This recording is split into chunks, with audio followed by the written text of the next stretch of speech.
Assalamualaikum warahmatullahi wabarakatuh. Sampurasun. Salam Somea. Salam Somea dokter, salam Somea warga Cianjur. Aduh, hari ini senang sekali rasanya. Saya Grisela Dita beserta Dokter Paramita Kusuma SPKJ. Hari ini kita ada di podcast Dokter Kita. Kita akan membahas mengenai insomnia. Mungkin banyak orang warga Cianjur, juga termasuk saya dok, sedang merasakan yang namanya insomnia. Tapi mungkin banyak juga beberapa orang yang masih belum paham mengenai insomnia itu apa gitu ya. Nah, jadi boleh nanti dokter menjelaskan tentang insomnia itu kayak gimana. Tapi sebelumnya, dokter apa kabar dok? Alhamdulillah saya alhamdulillah. Makin cantik aja nih dokter ya. Gisel juga. Aduh, terima kasih dokter. Aduh, bisa aja. Semoga dokter selalu semoga dokter selalu sehat gitu ya. Amin. Agar selalu optimal dalam memberikan penanganan terhadap pasien-pasien dokter. Oke. Sekarang kita akan masuk ke dalam obrolan kita nih tentang insomnia. Boleh dong dok ceritain atau jelasin gimana sih tentang insomnia itu? Silahkan dok. Jadi insomnia adalah suatu gangguan tidur ya. Jadi gangguan tidur dalam hal untuk memulai tidur sulit, sama untuk mempertahankan tidur gitu. Jadi orangnya tuh kebangun-bangun di tengah malam. Bisa juga dia kebangun lebih awal, kayak jam 3, jam 4, abis itu nggak bisa tidur lagi. Nah, jadi ada gangguan di kualitas dan kuantitas atau jumlah ya dalam tidur. Nah, nanti ini akan berpengaruh kepada aktivitas dia sehari-hari, pekerjaan dia, dan relationship dia ke orang lain gitu. Karena di sini banyak hal yang terganggu kalau misalkan tidur tidak baik gitu ya, jumlahnya dan kualitasnya tidak pada sesuai pada umumnya gitu. Biasanya tuh berapa lama nih tidur yang baik gitu dok? Biasanya sih 8 sampai 10 jam ya. Cuman ini tergantung gitu. Ada orang yang merasa 5-6 jam sudah cukup tidur. Nah, jadi tergantung dari dia freshnya tuh berapa jam gitu. Nah, cuman disarankan memang tidak kurang dari 5 jam. Tidak kurang dari 5 jam ya. Gitu. Keluar di Cianjur ya, kalau tidur minimal itu 8 sampai 10 jam. Iya. Pokoknya biar kita merasa tidurnya sudah cukup gitu ya. Yang penting tidak boleh kurang dari 5 jam tadi ya dok ya. Oke. Terus berapa berpengaruh nih dok insomnia ini terhadap kesehatan fisik juga kesehatan mental kita? Kalau kesehatan fisik biasanya yang paling duluan ya. Kalau kita tidurnya nggak bagus tuh atau kurang tidur, itu otot-otot yang sehari udah kita pakai buat bekerja, kalau tidak diistirahatkan di malam harinya, biasanya besokannya tuh pasti langsung sakit. Jadi seringan tuh sakit badan, pegel. Ya, terus sakit kepala, sakit itu di leher terutama ya, tegang gitu lehernya. Terus bisa juga pusing, kayak keliengan, sempoyongan gitu ya. Nah, kalau untuk mentalnya sendiri itu lebih ke mood, berpengaruh ke mood. Nah, jadi orang yang kurang tidur biasanya mood lebih mudah tersinggung, sulit konsentrasi gitu ya. Kadang terlihat lebih lesu, kayak orang sedih gitu sebenarnya. Kalau ditanya langsung marah, sensitif banget gitu ya dok ya. Kayak roller coaster tuh emosionalnya ya, naik turun gitu. Dan biasanya gitu. Biasanya nanti ada komplain dari orang-orang di sekitarnya. Iya. Oke. Kemudian itu tuh faktor kenapa bisa ada insomnia tuh apa sih dok biasanya? Jadi insomnia itu bisa banyak ya penyebabnya. Ada yang bagian dari suatu penyakit psikiatri, penyakit mental ya, seperti depresi. Orang depresi biasanya ada yang mengalami gangguan tidur, ada yang mengalami insomnia. Terus pasien-pasien dengan cemas, gangguan cemas, ya cemas berlebih itu biasanya juga. Ada juga yang hanya bersifat fisio-psikologikal, seperti kayak besok dia mau presentasi, malamnya dia nggak bisa tidur. Tegang ya, karena tegang gitu. Presentasi penting gitu ya. Atau besok dia mau event penting seperti mau menikah. Iya. Gitu biasanya malamnya nggak bisa pikiran tidur. Gitu ya, overthinking jadinya nggak bisa tidur. Iya, itu tapi itu sifatnya hanya yang sementara, yang transien. Oke. Jadi kalau yang pada pasien-pasien dengan penyakit fisik juga bisa. Oh gitu. Jadi pada pasien-pasien yang sudah punya penyakit fisik sebelumnya biasanya sih yang sering itu pasien-pasien stroke. Jadi sudah ada sering sekali mengalami insomnia. Itu sifatnya bisa persisten, bisa terus menerus. Nah ini sering berjalan gitu. Jadi pasien-pasien stroke banyak yang dikonsulkan ke kita karena mengalami gangguan tidur itu tadi. Oke. Terus tuh kalau misalnya kita kan kadang mengonsumsi kafein gitu ya, kopi misalnya gitu, itu kan bisa berpengaruh juga terhadap tidur kita, jadinya susah tidur. Apa itu termasuk insomnia, Dok? Iya, kalau dia waktunya kalau cuman 1 hari itu aja, sebenarnya namanya insomnia transien. Jadi belum insomnia primer. Karena kalau harus insomnia primer itu biasanya dia harus seminggu, itu harus ada 3 malam dia kayak begitu. Kalau setiap hari, Dok? Nah, setiap hari itu biasanya udah masuk insomnia primer.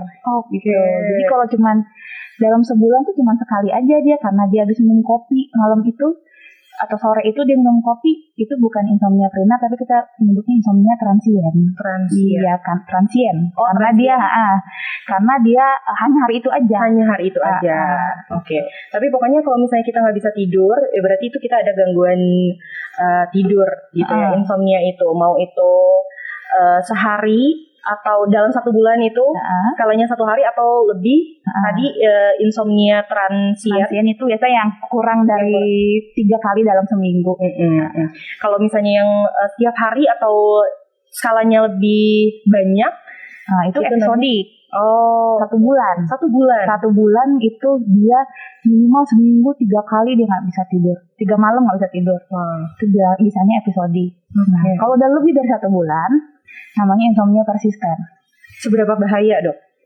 Kalau sudah persisten itu pasti fungsi organ terganggu ya, yang paling dikhawatirkan. Iya, nomor 1 tuh yang dikhawatirkan adalah fisik dulu ya. Jadi ada ginjal, hati itu biasanya ada yang kerjanya malam. Hormon-hormonnya, kimia-kimianya itu ada yang kerjanya malam gitu ya. Hati sih terutama. Jadi kalau kita harusnya tidak tidur, jadi dia nggak kerja kan? Iya benar. Si hatinya itu gitu. Jadi bisa jadi ada suatu konslet di situ. Ada nggak beres nih. Jadi ngaruh jadinya ke fungsi hatinya, jadi nurun, meningkat gitu. Oke. Bahaya lah ya, Dok, intinya. Pokoknya bahaya ya. Buat Cianjur kalau bisa jangan insomnia gitu ya. Harus segera ditangani. Nah, kalau misalnya tadi kita udah ngobrolin soal insomnia itu apa, kemudian ciri-ciri yang ini kayaknya insomnia nih selain gangguan tidur tadi, kurangnya jam tidur ya, Dok. Apa aja tuh ciri-cirinya? Ya itu tadi, dia ada kesulitan dalam memulai tidur. Jadi dia kalau udah di tempat tidur bolak-baliknya lama gitu ya. Jadi guling-guling. Biasanya sih normalnya itu ya nggak lebih dari setengah jam lah kita udah tidur terus masuk ke siklus tidur itu. Tapi kalau dia lebih dari setengah jam, biasanya itu sudah ngarah tuh ke early insomnia. Jadi dia masuk tidurnya susah gitu. Nah, terus dia itu tadi kebangun tengah malam. Tengah malam, pipis lah abis itu ya. Terus susah lagi tidur. Gitu siklusnya. Ada juga yang dalam 1 malam dia bisa 2-3 lebih malah dari 3 kali kebangun-bangun. Gitu. Jadi sangat nggak enak sekali gitu ya. Jadinya malah pusing gitu. Pasti lah, Dok, pasti. Apalagi malam kan harusnya semua orang udah pada tidur, dia yang terjaga sendiri, rasanya frustasi juga ya. Sangat ya. Sepi gitu ya. Tidur kenapa nih gitu kan. Tadinya juga bakal jadi overthinking kan, Dok. Jadi mikir kemana-mana. Nah itu yang bahaya juga ya, Dok ya. Berarti tadi selain gangguan tidur yang jamnya kurang, terus juga tadi ada ciri-cirinya nggak cuman itu ternyata gitu ya, tapi ada kita kebangun juga itu sudah termasuk insomnia gitu ya. Oke, terus gimana sih, Dok, cara penanganannya kalau kita udah insomnia gitu? Kalau pada insomnia sendiri, penanganan pertama adalah lebih ke modifikasi gaya hidup dulu, nomor 1 kita lakukan. Kayak itu tadi, dia suka tidur siang apa enggak, harus ditanya dulu. Aktivitas siangnya seperti apa? Kalau dia kebanyakan napping atau tidur siang, biasanya malamnya susah tidur. Iya. Kecuali pada pasien-pasien lansia ya. Lansia tuh biasanya adalah 30 menit siang itu dia tidur. Masih wajar. Masih wajar kalau pada lansia. Nah kalau pada non lansia, biasanya kita tanya kalau siang tidur siang nggak gitu. Kalau misalkan tidur dok 1-2 jam, wah itu harus kita modifikasi ya gaya hidup seperti itu gitu. Supaya dia malamnya bisa tidur. Jadi tidur siang sebaiknya dihindari gitu. Terus itu tadi makanan dan minuman yang dikonsumsi. Atau obat-obatan yang dia konsumsi. Kadang ada pasien-pasien neurosis atau pasien-pasien dengan penyakit mental ya. Itu dia mengkonsumsi obat. Ada yang diberi golongan penenang. Atau golongan yang menyebabkan dia terjaga golongan stimulan. Gitu. Jadi dia minumnya itu pada saat menjelang jam tidur. Nah itu salah ya. Jadi kan malamnya dia terjaga. Gitu. Jadi itu harus ditanya juga, ibu lagi atau bapak lagi minum stimulan apa tidak, obat-obat stimulan. Nah, atau minum kopi tadi yang mengandung kafein. Ya hanya kopi, sebenarnya ada teh. Itu juga mengandung kafein. Walaupun sedikit. Ada coklat juga mengandung kafein ya. Walaupun lebih rendah. Dicatat kopi tadi, terus juga teh, coklat. Minuman lebih rendah ya dibanding kopi ya. Tapi itu ada kafeinnya. Terus ini olahraga berat nggak dia sebelum menjelang tidur? Ada orang kan yang nggak usah tidur, udah olahraga dia biar capek, itu salah. Itu salah. Salah ternyata guys. Jadi bukan malah bisa tidur, tapi malah sakit. Malah adrenalinnya kan memuncak ya. Jadi betul, dia jadi excited gitu malamnya karena adrenalinnya naik. Gitu. Jadi disarankan menjelang tidur tidak melakukan olahraga atau aktivitas berat. Gitu. Bukannya malah membuat kita capek, tapi malah membuat terjaga itu sebenarnya. Betul. Jadi kita harus tanya dulu kebiasaan-kebiasaannya. Kalau ternyata ada yang tidak sesuai, harus dibenerin. Itu dulu tuh nomor 1 untuk penanganannya. Tapi apabila insomnia sudah berat, gitu ya, yang sudah persisten tadi ya, biasanya tuh kita ada tambahan obat. Jadi obat itu tidak menjadi terapi pertama ya.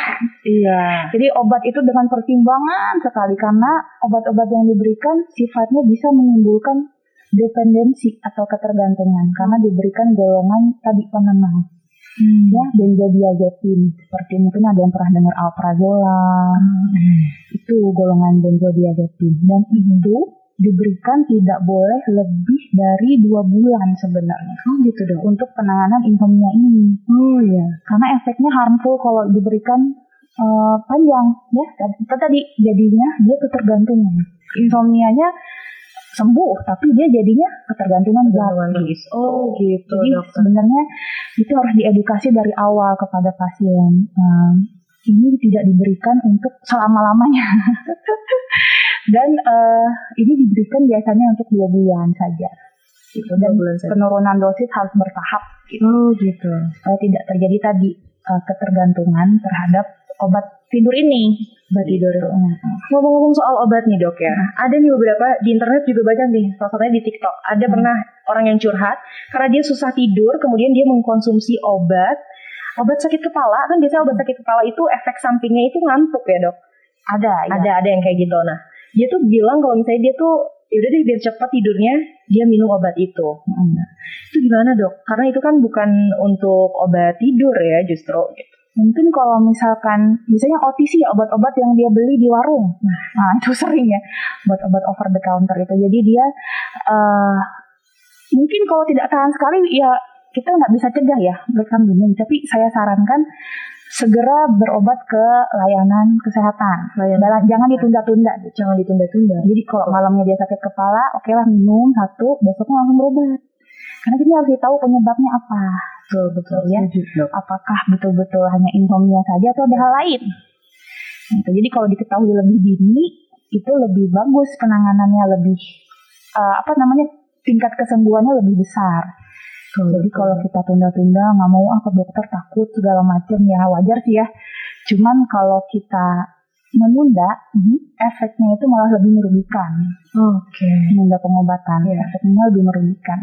Selain dari obat-obat warung kan biasanya dok ya, sekarang juga obat-obat tidur itu sudah diperjualbelikan di berbagai e-commerce kan dok, tanpa resep dokter. Nah itu gimana dok? Bahaya Itu juga kan ya. itu bahaya sih. Jadi karena kita nggak bisa mencegah ya apa yang terjadi di luaran. Jadi mungkin sebagai praktisi kesehatan saya cuma bisa menyarankan untuk tidak membeli obat-obat tersebut karena itu dosisnya tidak diperhitungkan biasanya. Gitu. Jadi dijual tuh langsung sekian dengan dosis besar, yang dikonsumsi dengan dosis langsung besar, padahal itu kan berbahaya ya. Kalau dosisnya langsung besar dikonsumsi tadi terjadi ketergantungan. Yang awalnya dia hanya mau mengobati insomnianya, jadinya malah diobati ketergantungan zatnya nanti. Sekarang kita mau bacain beberapa pertanyaan yang udah masuk di Instagram. Dari Mentari Terbit 1. Kalau suka tidur jam 12 malam ke sana dan merasa enak aja, kalau tidur jam segitu kenapa ya, Dok? Itu udah. Itu tadi seperti saya bilang tadi ya. Ada yang 5-6 jam itu orang udah fresh, ada yang kayak gitu. Itu karena udah habit, udah kebiasaannya. Udah kebiasaan. Sebenarnya saya maksudnya itu sah-sah aja, asal itu tadi nggak ada gangguan di aktivitas dia sehari-hari. Jadi kalau aktivitasnya hubungan dia dengan orang lain bagus, nggak ada komplain dari orang-orang sekitarnya, sebenarnya ya nggak apa-apa juga. Kalau dia memang sudah biasa tidur di atas jam 12, kadang-kadang ada orang yang kerjanya malam gitu ya, baru bisa jalan malam gitu ya. Jadi ada yang kerja dengan shift. Biasanya dia tidurnya tuh lebih kayak kelelawar ya, kebalik gitu. Ada yang gitu. Nah itu sebenarnya kalau tidak ada gangguan di fungsinya dia sehari-hari, gitu. Berarti kalau misalnya gini, kan tadi 8 jam minimal ya, Dok ya. Terus kalau misalnya kita nggak tidur nih malam, terus kita tidurnya pagi deh gitu. Dari jam 9 misalnya nanti kita bangun jam 4 gitu. Itu kan hitungannya sekitar 8 jam gitu, Dok. Apa itu oke-oke aja atau gimana, Dok? Ya asal itu tadi nggak ada gangguan fungsi, tidak ada komplain. Kadang kan ada yang ibu rumah tangga masa tidur pagi gitu. Jadi ngaruh ya. Jadi mungkin disesuaikan aja dengan kebutuhan dia sama kewajiban dia sehari-hari itu. Kerjaannya, misalkan nggak mungkin kan kalau dia pekerjaannya mengurus rumah tangga atau mengurus anak, jam tidurnya tuh pagi gitu ya. Gitu. Jadi fungsi dia harus berjalan dengan baik. Gitu. Tapi kalau dia memang tidak ada kewajiban pada pagi hari ya, tapi tiduran memang pagi, sebenarnya nggak apa-apa juga gitu ya. Asal tidak ada orang lain atau merugikan diri dia sendiri yang dirugikan gitu. Ada lagi nih masuk pertanyaan, Dokter, dari Leli Mulyatika. Dok, saya sudah menghindari tidur siang, tapi malamnya tetap sulit tidur. Itu gimana ya, Dok, cara mengatasinya? Gitu. Jadi mungkin harus ini informasinya hanya tidak tidur siang ya. Mungkin ada nanti kalau misalkan konsul saya tanyakan lagi ada aktivitas-aktivitas selain nggak tidur siang tuh apa aja yang sudah dilakukan. Mungkin ada yang tadi kalau saya bilang dia minum kopi gitu ya, aktivitas berat. Terus dia mungkin tidur dalam keadaan biasanya orang kelaparan. Malah nggak bisa tidur gitu. Jadi perut tuh harus paling nggak jangan kekenyangan, jangan terlalu lapar. Biasanya. Jangan terlalu lapar. Ya itu tadi gaya hidupnya dulu seperti apa. Kalau ternyata memang gaya hidupnya sudah sesuai tapi masih sulit tidur, nah ini tadi kita sudah mulai bantuan dengan obat sekaligus terapi itu behavioral lah kita bilangnya. Ada kognitif behavioral terapi, tapi memang efeknya kan nggak langsung ya. Jadi perlu beberapa sesi, ada yang sampai berbulan-bulan. Ada yang sampai berbulan-bulan. Karena efeknya sepanjang efek berhasilnya lama, jadi kita biasanya butuh masuk obat. Tapi dengan catatan obat tidak lebih 2 bulan. Tetap ya, obat tidak lebih 2 bulan. Boleh lama-lama. Boleh lama-lama gitu. Jadi coba dikonsultasikan dulu, mungkin biar dikaji lagi penyebab insomnianya tuh sebenarnya apa. Gitu, dan apa bisa dilakukan. Tetap yang memberi keputusan itu adalah dokter ya, karena dokter paling tahu, paling paham mengenai ini gitu, kondisi pasien. Harus kita assessment dulu gitu. Betul. Tiap orang beda soalnya. Ada lagi nih. Pertanyaan dari Dian Wahyuni 27.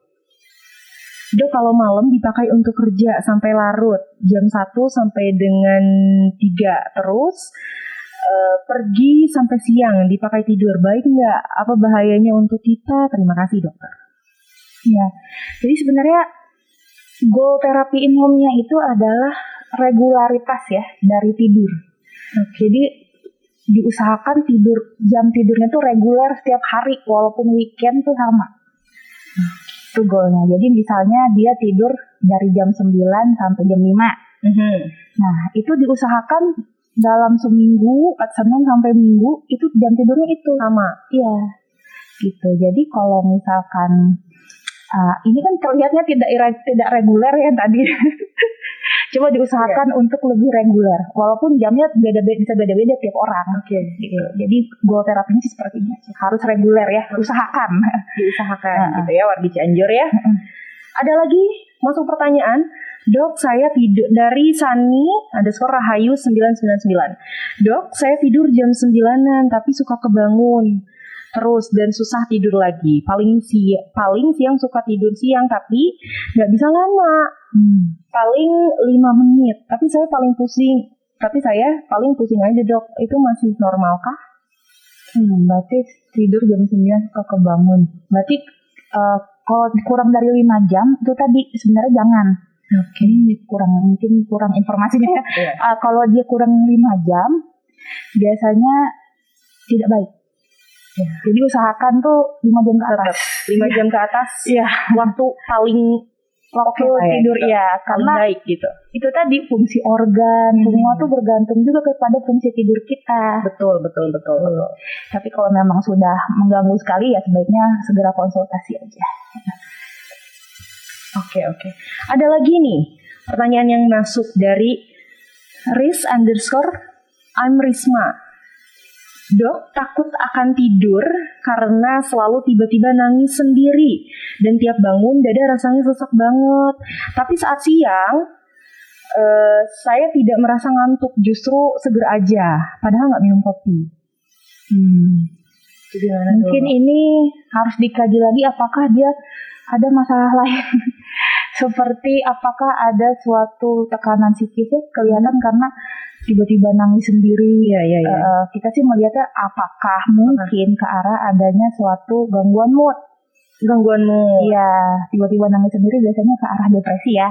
Biasanya depresi. Memang tadi yang seperti saya sebutkan sebelumnya, depresi itu akan biasanya mengganggu fungsi tidur. Mengganggu fungsi tidur ya. Jadi apakah yang tadi yang penanya tadi mengalami suatu depresi? Jadi kita kaji dulu ya. Latar belakangnya apa gitu ya? Kenapa bisa sampai kayak gitu? Ada lagi dari Iqbal Libai 1609. Dok, saya susah tidur padahal udah relaksasi dan udah minum obat juga. Harus gimana lagi dok saya gitu. Nah, gaya hidupnya gimana? Lagi ya. Itu paling gampang sebenarnya. Gaya hidupnya gimana? Udah betul belum? Gitu ya. Terus itu tadi sebenarnya selain relaxation therapy, itu kan bagian dari tadi yang saya bilang cognitive behavioral therapy itu salah satunya ada relaksasi. Terapi relaksasi dan minum obat ya. Ada juga namanya stimulation terapi untuk di tempat tidur. Jadi fungsikan tempat tidur itu hanya untuk tidur aja. Jangan sebagai tempat buat nonton TV, main HP atau yang lain-lain. Jadi kalau tidak mau melakukan tidur, jangan berada di tempat tidur. Nah, itu biasanya bisa dicoba juga. Gitu. Jadi fungsi tempat tidur adalah hanya untuk tidur. Gitu. Jadi, apakah sudah dilakukan seperti itu? Gitu. Coba dilakukan gitu. Coba dilakukan tuh ya tadi. Salah satu solusi dari dokter nih gitu. Ada lagi kah pertanyaan yang masuk? Oke, dok, aku juga mau nanya nih sambil nunggu kali ya. Kadang misalnya gini kan kita udah ancur-ancuran nih dok ya jam tidurnya gitu. Terus yaudah deh karena hari ini kita nggak tidur, besok kita nggak bisa tidur juga. Yaudah nanti kita akan bisa balik lagi tidurnya gitu. Dirusak misalnya. Kayak dirapel. Ya gitu. Rapel bahasanya loh. Jadi ada tenaga kesehatan itu sering. Itu sering gitu. tidur di rapel pada tenaga kesehatannya sering. Tapi itu tadi sebaiknya jangan Dihindari ya. ya, karena fungsi organ kita bekerja tuh nggak ada istirahatnya kan, nggak ada istirahatnya, nggak ada di rapel-rapel gitu. Dia sesuai dengan waktunya dia bekerja. Contohnya hati tadi pada malam, jadi nggak mungkin dia dalam satu malam itu hatinya nggak kerja gitu. Nah itu Jadi diusahakan ya. jangan sampai ngerapel tidur. Bahaya nanti ya kan dok ya. Iya. Ada lagi pertanyaan yang masuk? Oke, masih ada lagi dari tadi Riz_I'm Risma. Adakah cara agar saya tidak selalu merasa kesedihan yang mendalam dan saya selalu merasa sesak nafas gitu ketika bangun. Jadi saya sulit untuk tidur. Gimana tuh dok caranya? Dan mungkin ini mengarah ke suatu gangguan mood ya, yang tadi saya bilang. Kesedihan yang mendalam biasanya itu suatu ke arah depresi. Jadi sebaiknya ibu tadi berkonsultasi, segera berkonsultasi. Konsultasi itu kunci. Ya di fasilitas layanan kesehatan mental terdekat ya, agar dapat mendapat penanganan yang tepat. Dan dikaji ini sebenarnya penyebabnya apakah betul depresi atau ada suatu trauma, betul ada suatu hal lain gitu ya. Karena penanganannya beda-beda. Kalau dia depresi begini, kalau dia trauma begini gitu. Jadi dikaji lagi, karena tidak semua orang yang sedih itu depresi. Tidak semua orang yang sedih itu depresi. Dokter, ada lagi pertanyaan nih dok dari pp_Sarlita. Dok, saya mahasiswi. Apakah sulit tidur harus diobati oleh obat? Bisakah ke dokter umum dok? Nah, begitu tadi ya. Obat itu bukan pilihan pertama. Jadi itu pilihan yang harusnya dinanti-nantiin gitu sebenarnya untuk bahasa enaknya ya. Jadi awalnya itu tadi modifikasi gaya hidup, terapi kognitif, behavioral ya, terapi perilaku, sama tadi bed stimulation terapi yang memfungsikan tempat tidur hanya untuk tidur saja. Gitu. Kalau ke dokter umum mungkin kalau misalkan adanya dokter umum yang dekat mungkin bisa dikonsultasikan, nanti dokter umumnya mengkaji, kalau mereka perlu merujuk ke psikiater ya biasanya akan dirujuk gitu. Mangga aja. Iya. Intinya sebenarnya kalau misalnya sudah ada gangguan gitu ya dok ya, gangguan baik gangguan kesehatan mental, gangguan kesehatan fisik gitu, kalau bisa langsung kita datangi layanan kesehatan gitu ya. Dan jangan malu untuk datang ke layanan kesehatan kejiwaan gitu ya dok ya. Jangan malu untuk konsultasi. Kadang masih banyak nih stigma di luar sana, malu nih saya takut dikira.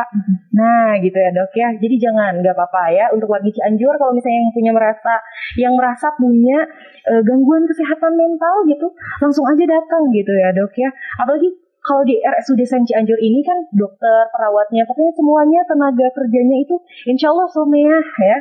Someah cantik dan ganteng tentunya gitu ya dok. Oke dokter, gak kerasa banget ini kita udah 30 menit ngobrol lebar gitu ya seputar insomnia gitu ya.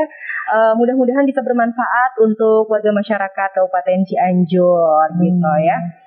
Jangan lupa nih untuk teman-teman gitu ya, follow Instagram dan Facebook RSUD Seng Cianjur, dan jangan lupa juga like, comment, subscribe dan share YouTube channel RSUD Sayang Cianjur, RSUD Sayang Kabupaten Cianjur, supaya warga masyarakat Kabupaten Cianjur juga